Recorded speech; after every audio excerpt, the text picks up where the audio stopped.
La bienvenida a nuestro invitado. Jorge Jáuregui se encuentra aquí con nosotros, analista político, constitucionalista, para poder analizar algunos temas del escenario político en nuestro país. Gracias, Jorge, por estar aquí con nosotros esta mañana. No, Julio, muchas gracias por la invitación, encantado, ¿no? Encantado. ¿Qué significa este arribo, el día de hoy ya, de esta comisión de alto nivel aquí, de la OEA, aquí a nuestro país?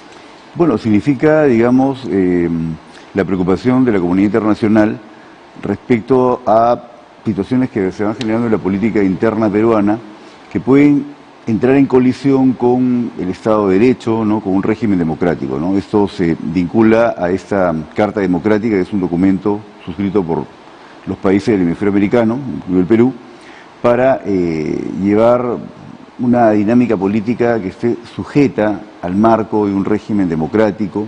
Y es importante esto porque el régimen democrático implica necesariamente un sistema de equilibrio de poderes, de separación, equilibrio de poderes que garantice el pluralismo democrático, y un Estado de Derecho implica necesariamente el respeto a los derechos fundamentales, ¿no?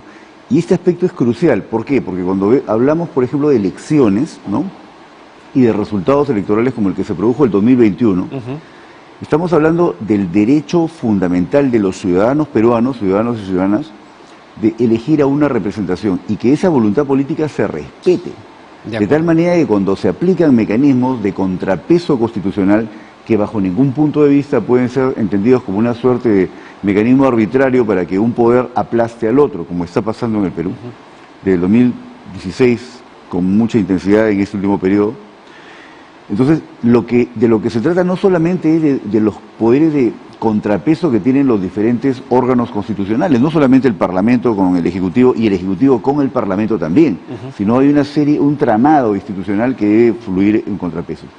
Pero más allá de esto, lo que hay es el derecho constitucional de las personas que han votado por, en el caso del presidente de la República, por el señor Castillo, y en el caso de las bancadas, igualmente. Por los 130 congresistas. Exactamente, ¿no? Entonces, hay que respetar eso, ¿no? La dinámica del equilibrio de poderes propio de un régimen democrático es, y esto ya hay pronunciamientos de la Corte Interamericana, el Sistema Interamericano de Protección de Derechos Humanos, que no es una relación bilateral, es decir, Parlamento, Ejecutivo, Ejecutivo, Parlamento, sino que detrás del presidente hay más de 8 millones de votos de personas que votaron por el presidente. Y esa voluntad política que le concede un mandato de 5 años debe ser respetada y debe actuarse exactamente en el marco constitucional. Entonces la misión de la OEA viene con ese objetivo, ¿no? Ahora, entendemos que en nuestro país existe efectivamente una polarización de los que están en el ámbito del Ejecutivo y los que están en el ámbito del Legislativo y los que están detrás de todos ellos. Porque detrás del Legislativo, partidos políticos, detrás del Ejecutivo, ¿no? Toda la burocracia, todos los ministerios, todos los que tienen una responsabilidad de llevar a cabo las políticas públicas, porque es lo que tienen que hacer, porque es su obligación.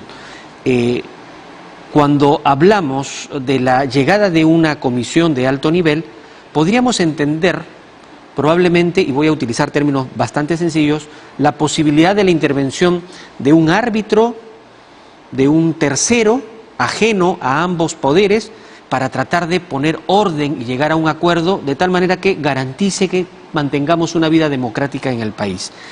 Lo tenemos que entender así, porque si eso sucede, desde mi punto de vista, significa que lo que ya está sucediendo ya es una preocupación de organismos internacionales. Es decir, es tangible que hay una amenaza a la democracia en el país. Por eso deciden venir y en la última manifestación del vocero de la Comisión de Alto Nivel lo dice claramente, ¿no? Hay una gran preocupación y lo que se busca es garantizar que la vía democrática en nuestro país continúe. ¿Esa lectura que tengo es correcta desde tu punto de vista? Es correcta porque no nos olvidemos que tanto la OEA como la Unión Europea son además son espacios institucionales. La Unión Europea es un espacio de integración, ¿no? En el caso de la OEA es un foro, digamos, hemisférico de países. Han enviado misiones de observación electoral al Perú para las elecciones generales del 2021. Que es el punto de partida donde se inicia la dinámica contemporánea. Es decir, cuando vemos que el presidente del Consejo de Ministros, el señor Torres, digamos, presenta una iniciativa legislativa, presenta un proyecto, ¿no? y hace cuestión de confianza, lo que está haciendo es buscando equilibrar poderes. Ese es el objetivo directo. Utilizar un mecanismo para volver al equilibrio de los poderes. Pero ese hecho está conectado en un conjunto de iniciativas desde el Parlamento para vacar al presidente cuando no se dan las causales, ¿no? Antes, esas mismas bancadas que postulan a la vacancia, sus personeros activaron ad infinitum unas impugnaciones temerarias ante el sistema, ante los organismos electorales, concretamente ante el Jurado Nacional de Elecciones, sin ninguna prueba de que había alguna mínima evidencia de fraude. Antes acusaron de un fraude que nunca se cometió, lamentablemente con el respaldo de una buena parte de los medios de comunicación de Lima, como lo dice exactamente el informe de la Unión Europea, ¿no? Antes demolieron, nuevamente con el respaldo de una gran parte de los medios de comunicación de Lima, demolieron la candidatura del entonces candidato, el señor Castillo. Entonces, acá hay una línea de tiempo que para la comunidad internacional es clara. O sea, el hecho que el señor Torres haya interpuesto, haya hecho cuestión de confianza, no es un hecho aislado que pueda decantar en un proyecto autoritario y tal, ¿no? Como se escucha, ¿no? Sino que es consecuencia de una dinámica en el que quienes han perdido elecciones, y aquí no podemos perder de vista el enfoque electoral, porque está conectado. Quienes han perdido elecciones, las mismas bancadas que ahora están planteando, en fin, acusación constitucionales, en fin, una serie de mecanismos para bloquear al Ejecutivo, en un claro desequilibrio de los poderes, y con la lamentable participación también del Ministerio Público, que está solicitando corporativamente la infracción constitucional acusando al presidente por algo que no se puede. Eso es muy grave. Entonces, en ese contexto, claro, pero por lo menos en lo hay que toda hace, una línea de tiempo, ¿no? por lo que hace la Fiscalía, por lo menos tenemos la garantía de que el Poder Judicial le tendrá que decir un ratito, eso no se puede. Exacto. O ¿De sea, acuerdo? Hay un mecanismo de control que Exacto. nos debe garantizar tranquilidad, porque es el tercer poder del Estado que también tiene que garantizar que la justicia realmente sea justicia en el país. Claro, pero eso no exactamente, ¿no? Y claro que debe haber absoluta transparencia, debemos esperar que haya absoluta transparencia en los procedimientos, en la cosa pública, ¿no? Entonces, no estoy tratando de, digamos, defender la posición del Poder Ejecutivo, pero lo que pasa es que, como mi expertise es en materia electoral, lo que yo veo es una línea de tiempos que verdaderamente lo que vemos es que hay no una grave amenaza, sino hay un ataque sistemático al régimen democrático en el Perú. Quienes perdieron las elecciones han aplicado mecanismos absolutamente cuestionables, han instrumentalizado al derecho, como se sigue haciendo hasta ahora, para poder bloquear la voluntad ciudadana. Y aquí no se trata del señor Castillo, se trata fundamentalmente que en el Perú se debe respetar la voluntad ciudadana, la voluntad popular expresada por los ciudadanos en las urnas. Lo que deberían hacer es trabajar nuevamente, fortalecer sus partidos políticos y en una nueva contienda electoral presentarse como una muy buena alternativa para que la gente les dé la oportunidad. O desde el Parlamento proponer una agenda de gobierno. En el caso estadounidense, por ejemplo, cuando hay gobierno partido, el presidente propone una agenda legislativa, propone una discusión. Y se busca una conversación, una discusión sana para tratar de encontrar puntos de encuentro. Y se logra un consenso. Pero esto es lo que no está pasando en nuestra política y es lo preocupante, ¿no? Ahora, es un bloqueo simplemente para que... O sea, acá lo que yo veo es que no están respetando la voluntad ciudadana. Ahora, viene esta comisión de alto nivel en medio de una acusación constitucional aprobada en la Comisión de Acusaciones Constitucionales que no tiene ningún sentido. Acusar de traición a la patria al presidente por haber emitido algunas declaraciones con un periodista extranjero. Es un absurdo, ¿no? Es un absurdo, totalmente es un absurdo. Yo me quedo clarísimo con el discurso de la congresista Susel Paredes, como abogada lo dice con total claridad, el papelón que hizo el procurador tratando de defender lo indefendible en realidad. Y por otro lado, esta cuestión de confianza que plantea el presidente del Consejo de Ministros ante un Congreso que todavía no decide qué sucederá y probablemente tomarán una decisión después de que se vaya a la comisión de alto nivel. Todos estos elementos, sin duda, no contribuyen a la gobernabilidad del país y a dar un contexto democrático, sino todo lo contrario, son señales de alarma. Todo lo contrario. ¿Cuál es la consecuencia de recoger toda esta información, no solo lo que le dirán las partes, sino el levantamiento de la información del escenario actual? ¿Cuál es la consecuencia, es decir, el pronunciamiento que tendría esta comisión de alto nivel, qué implicancias tendría en nuestro país? Bueno, la implicancia es la sanción a digamos, a un régimen que está caminando a una lógica autoritaria, autocrática, ¿no? Lo que está pasando, y a veces un poco por guardar la forma, no se llama a las cosas con su nombre. Lo que está pasando acá, las prácticas que va teniendo el Parlamento son prácticas autoritarias, ¿no? Y lo que hace la comunidad internacional es sancionar eso, ¿no? No es posible, digamos, admitir lo que está pasando en el Perú, ¿no? Hay un sistemático ataque que no es un ataque exactamente al señor Castillo, aunque así parezca, ¿no? En realidad lo que hay en el fondo es un ataque al régimen democrático, porque las personas que votaron por el señor Castillo, por lo cual ahora es presidente de la República, es un presidente constitucional, elegido democráticamente, expresaron su voluntad política, y eso es lo que no se está respetando. Entonces, es un régimen, con lo que vamos viendo desde el Parlamento, en el cual las bancadas que han perdido las elecciones generales han continuado en esta estrategia y se han llevado en este emprendimiento también, o sea, han atacado a los organismos electorales. Ahora, había una comisión en el Parlamento que investigaba el supuesto fraude y que concluyó diciendo, oye, no hemos encontrado nada, pero sigamos investigando. Entonces, esto es lo que la comunidad internacional está observando, ¿no? La consecuencia es que podemos quedar en una condición de parias internacionales, ¿no? Y eso sería gravísimo para nuestro país porque afectaría... Es absolutamente grave. O sea, el Perú es un país que, por ejemplo, está avanzando con mucho éxito en la Alianza del Pacífico, que es un foro, que es una ventana de oportunidad económica para los peruanos.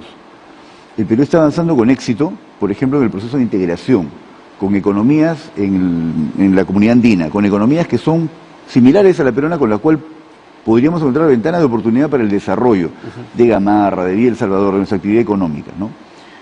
Y mientras el Congreso le niega la posibilidad al presidente de viajar para... Entonces, yo he sido siempre de la idea que este gobierno no es el gobierno que esperábamos de repente, ¿no? Porque había una agenda, por ejemplo, de una mejora respecto a servicios de salud, educación.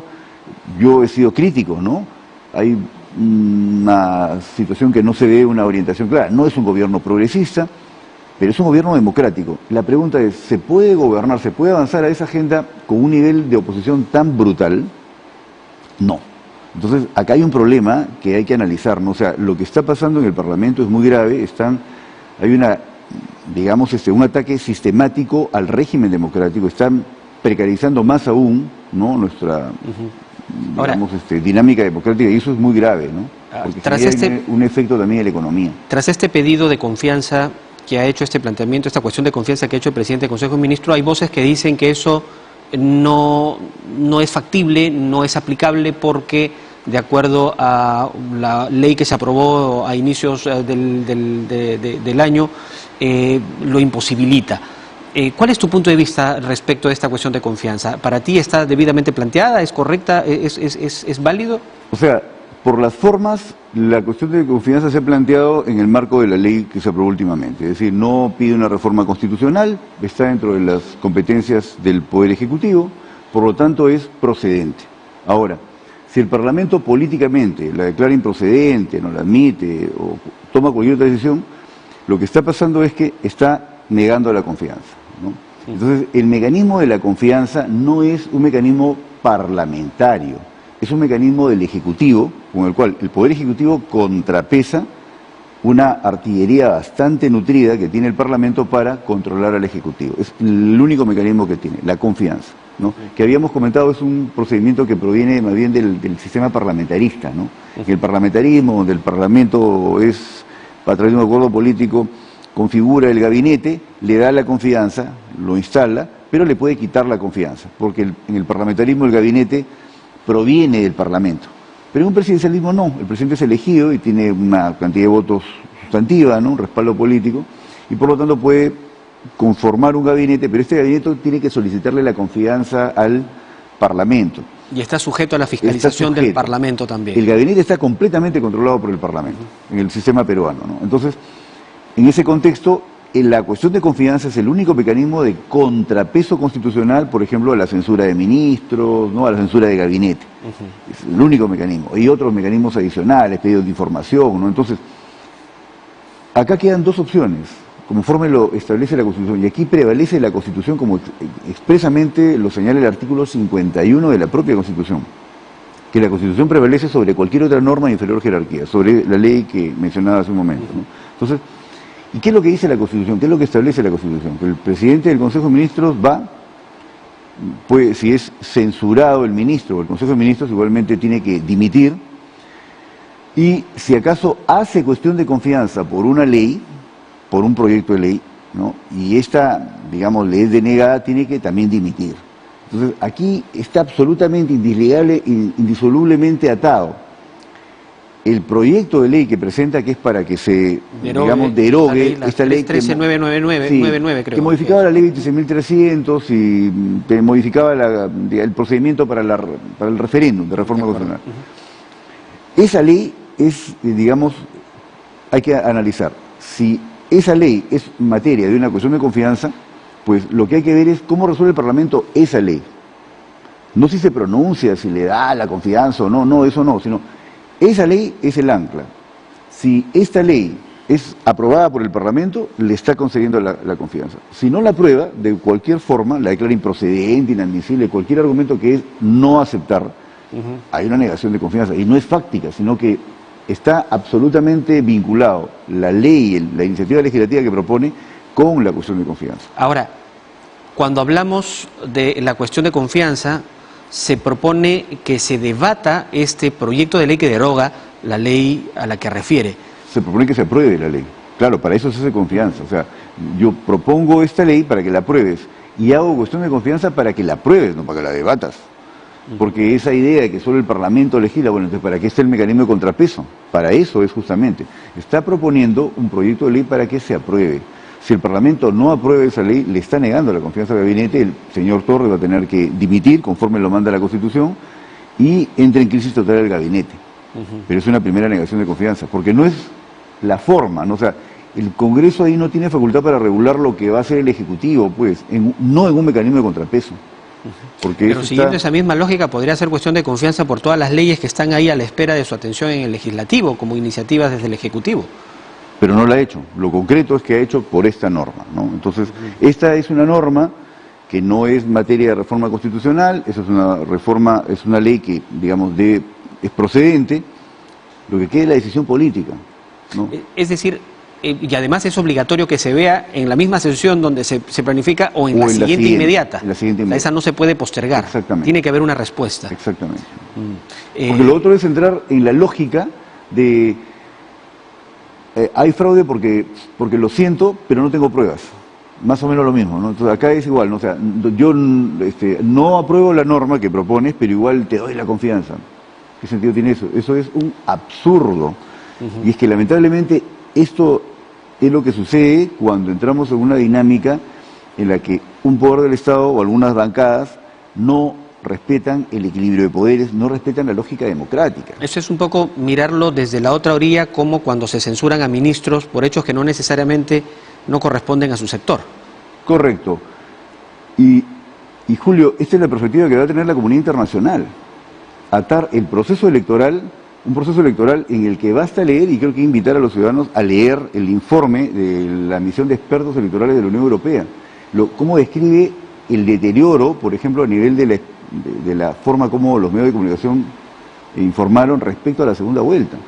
Un ataque sistemático a la candidatura del señor Castillo. No, y es un ataque sistemático que continúa, además. Claro, que, ojo, para la misión de expertos electorales de la Unión Europea no era relevante, conforme consta en el documento, me estoy refiriendo al documento que está publicado en la página web de la misión de la Unión Europea en el Perú, permanente, ¿no? No era relevante la candidatura del señor Castillo solamente, también es importante eso, sino lo que era relevante es que los ciudadanos quedaron privados de obtener información objetiva. Entonces, acá es igual, los ciudadanos van quedando privados de vivir en un régimen democrático. Y es un derecho fundamental de los ciudadanos peruanos vivir en un régimen democrático en el que las personas que obtienen un mandato por votación popular se circunscriban al marco constitucional, al régimen democrático. Cuando hablamos del régimen democrático, en buena cuenta es el marco constitucional. Esas son las reglas del juego y hay que cumplirlas. Exacto. ¿No? Por más que no nos gusten los jugadores en el campo, el partido dura 90 minutos, y los 90 minutos hay que jugarlos. Exacto. Si pierdo las elecciones, entonces el contendor es terrorista, el contendor es autoritario, tiene un proyecto autoritario y hay que sacarlo. Lo democrático es, pongámonos de acuerdo en una agenda de trabajo. ¿Y tomar una posición así no constituye también un delito, una falta, el hecho de tomar una posición que vaya en contra del régimen democrático, de las reglas del juego? Absolutamente. Eso es una infracción al orden constitucional. Yo creo que acá vamos viendo varios sucesos que en algún momento podrán ser analizados seguramente con más calma por otro parlamento, por otra composición de fuerzas, en el que lo que hay es un ataque sistemático al régimen democrático, por lo tanto hay una infracción a la Constitución. O sea, pretender desnaturalizar el mecanismo del equilibrio de poderes que está descrito de forma muy didáctica en la Constitución. Yo a veces he sido muy crítico de la Constitución del 93. Creo que el sistema de representación hay que mejorar, pero es nuestra Constitución y hay que respetar nuestra Constitución. Si no, entramos en un ámbito de barbarie, ¿no? Es la barbarie ya esto, ¿no? De acuerdo. Ahora, el hecho de que, digamos, el Congreso cede, le da la cuestión de confianza, debate y promulga esta ley que ha planteado el Ejecutivo. Esto significa que nuevamente se podría abrir la posibilidad de, a través de un referéndum, hacerle la consulta a la ciudadanía para, por ejemplo, instaurar una asamblea constituyente, promover una nueva constitución. No necesariamente, porque, a ver, lo que pasa es que la ley que el Ejecutivo pretende se derogue, pretende aprobar una ley para que derogar otra. Esta ley que buscan derogar es una ley que ya regula la ley 26.300, modifica la ley 26.300. Pero lo real es que la ley 26.300, que es la ley de los derechos de participación y control ciudadano, que regula el mecanismo de referéndum, ya es sumamente restrictiva. ¿Por qué? Porque, digamos que regula un solo tipo de referéndum, que es el referéndum como accesorio, como mecanismo accesorio al procedimiento de reforma constitucional en sede parlamentaria. Pero si revisamos la Constitución del 93, esta que a veces tanto se cuestiona y tal, pero que tiene aspectos muy positivos también, hay que decirlo, ¿no? Establece dos mecanismos de referéndum. Uno que está inserto en el procedimiento parlamentario, que es el que está en el 206, pero en el 32 hay un mecanismo autónomo que se sujeta al artículo 3 de la Constitución, que establece la cláusula numerus apertus, que dice que todo derecho se reconoce como derecho fundamental, no solamente los expresamente descritos en el artículo 2 de la Constitución, sino también todos aquellos que se funden en la soberanía popular, el modo republicano, la forma democrática de gobierno y la dignidad del hombre. Entonces, bajo esta lógica, el artículo 32, que establece un mecanismo de referéndum, es mucho más abierta. Y la Constitución siempre prevalece sobre cualquier norma de inferior jerarquía.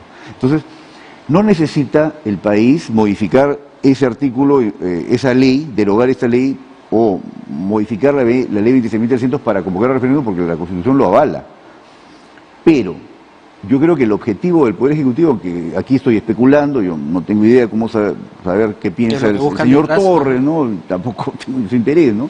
Pero yo puedo evaluar que el objetivo no es llevar a una asamblea constituyente cuando el presidente del Consejo de Ministros ha planteado cuestión de confianza por esta ley que busca que se apruebe para derogar la otra, sino volver al equilibrio de los poderes, porque es un ejecutivo completamente bloqueado. De acuerdo. Los ciudadanos pueden darse cuenta que la única agenda que tiene el Parlamento sustantivamente es vacar, acusar, y en esas condiciones no se puede gobernar. De acuerdo. Muy difícil, ¿no? O imposible, ¿no? Entonces es una acción que lo que busca es equilibrar un poco el campo. Exacto. Para que ambos dejen de enfrentarse y de una vez se sienten a conversar y poner acuerdos o ponerse de acuerdo para gobernar el país. Y yo creo que han tardado mucho porque un gobierno que ha provenido de la situación tan caótica que provino, ¿no? Provino de una acusación de que eran terroristas, el candidato presidencial, que habían cometido fraude, ¿no? Luego, con unas impugnaciones, incluso los abogados que impugnaban decían, oye, no tienen pruebas, pero tengo derecho a impugnar. Es absurdo, ¿no? Es absurdo, eso se llama impugnación temeraria. Y con un respaldo mediático impresionante, ¿no? En horario prime, con todo esto, ¿no? Entonces, en esta lógica, yo creo que lo primero que debieron hacer es, vamos a equilibrar las cosas, porque no tenían mayoría parlamentaria. Entonces, es evidente que aquí el objetivo central es volver a un equilibrio de poderes para poder respirar y conducir al país, que tiene problemas muy serios, dicho sea de paso, ¿no? Muy bien. Bueno, Jorge, veremos qué pasa. Esta semana se tienen que resolver algunas de estas inquietudes. Vamos a ver también cuál será el sentir de esta comisión de alto nivel cuando regrese para elaborar el informe al que se han comprometido. Gracias por estar con nosotros esta mañana. Gran placer, muchas gracias por la invitación. Muy bien, Jorge Jáuregui, analista político y constitucionalista, ha estado dándonos sus puntos de vista respecto a este escenario singular, complejo, que vive nuestro país en el